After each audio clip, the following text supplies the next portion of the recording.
The shadow is still there, still growing, still waiting for the moment when even the stronger mask fails. But some people do something different. They let the mask stay broken. They stop trying to fix the image. They start becoming honest about who they actually are. Not because it's easy, but because the alternative, continuing to perform, suddenly feels like death.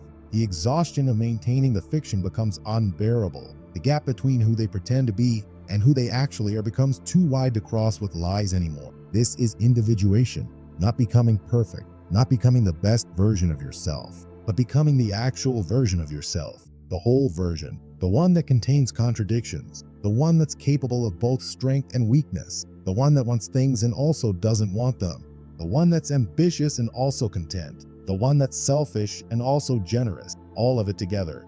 Jung saw that the self, the actual integrated whole, is bigger than the ego. The ego is what you think you are. The self is what you actually are. And the self can hold complexity that the ego can't tolerate. The self can be okay with being both capable and vulnerable. The self can accept being both strong and needing help. The self can live without the constant validation that the persona desperately seeks. The day your mask stops working is an invitation. It's the unconscious mind finally breaking through the denial. It's your actual self saying, stop pretending. I'm suffocating. I'm drowning in lies. I need to be seen. And most people hear this as a tragedy. They hear it as failure. They don't realize it's actually a liberation, because the moment you stop performing, you become free.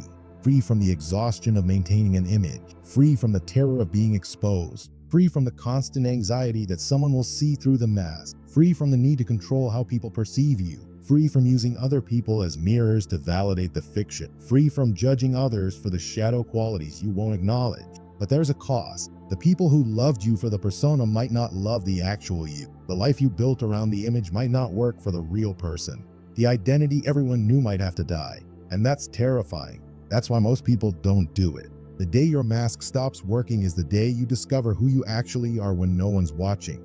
And that person might not be who you thought. That person might be smaller in some ways and larger in others. That person might be capable of things the persona would never allow. That person might want things the persona denied. That person might be flawed and real and infinitely more interesting than the perfect image ever was. The question is, are you brave enough to let that person exist?